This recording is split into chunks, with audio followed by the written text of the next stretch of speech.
students. Hope you all are fine and safe in this epidemic. My name is Reza Tabassum and our topic is reproduction in flowering plants. First, we shall know what is reproduction. Reproduction is the biological process by which new individual organisms, offspring, are produced from their parents. Or we can say it's the process by which living organisms give birth to an offspring which is same or similar. Here living organisms includes both plants as well as animals. Reproduction occurs both in plants and animals, but we are dealing with botany subject, that means plants. Here we are mainly concerned with plant species. Reproduction in plants is of two types. Now first, that is sexual reproduction. Sexual reproduction and asexual reproduction. First we shall know what is sexual reproduction. Sexual reproduction includes cells or gametes, or we can say it involves cells or gametes where gametes from both male and female parts fuse. That means both male and female parts are present in a plant species. They come together and undergo fertilization and results in the formation of an offspring. In this chapter, we are mainly concerned with asexual reproduction. That means our main topic here is asexual reproduction, and this topic is mainly included in this chapter. Then we shall know what is asexual reproduction. It produces individuals that are genetically identical to the parent plant. Or we can say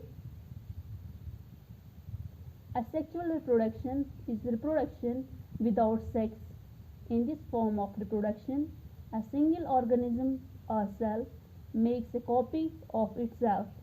The genes of the original and its copy will be same except for rare mutation. That means in asexual type of reproduction, the offspring is formed from the parental plant without sex organs. That is a part of the plant other than that of the sex. The sexual part that is present in the plant species, that is flower. The mutation, the asexual reproduction, the plant species can only be differ from the parental plant in case of mutation. Mutation that occurs in the alteration of genes. Here you will see asexual reproduction in plants through diametrically. Then there are types of asexual reproduction.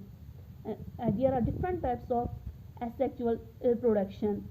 First, that is vegetative propagation, and number second, it is binary fission, and number third, it is budding, and number fourth is fragmentation, number fifth is spore formation. Here we are concerned with the vegetative propagation. It's a form of asexual reproduction occurring in plants in which a new plant grows from a fragment of the parental plant. Or we can say the process of formation of new plant from the units of vegetative propagule.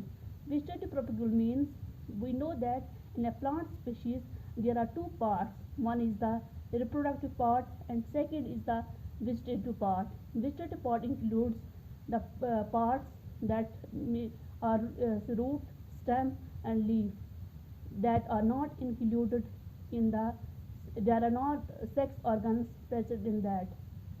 because the sex organ is only the flower present. Now there are types of vegetative propagation. Now first, that is roots, stem, leaf, cutting, grafting and budding. Types of vegetative propagation means that is the plant grows from these parts of the plant, that is root, stem, leaf, cutting, grafting and budding. First we will see the plant formation by roots.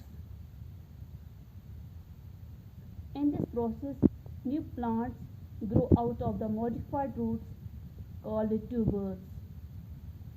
Some plant roots also develop adventitious buds. Adventitious buds means when a bud grows from a position other than the normal. It's called an adventitious bud. The bud occurring elsewhere in the plant, such as trunk, root, leaf, except from the leaf axils, stem tips and plant parts and plant apexes.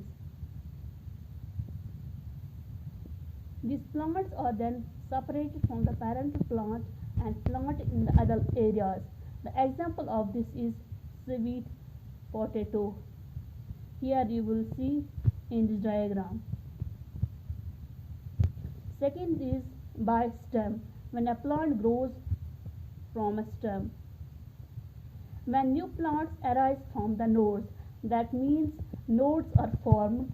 What's a node then? A node is the part of the plant stem where the flowers, nuts and leaves first start to grow. That means these parts are formed, and then when these three parts are formed in a plant, and then this gets detached from the parent plant. The stems that grow horizontally on the ground are called runners. As these runners grow, buds are formed at their nodes, which later develops the roots and stem, resulting in the formation of new plant. For example, mint.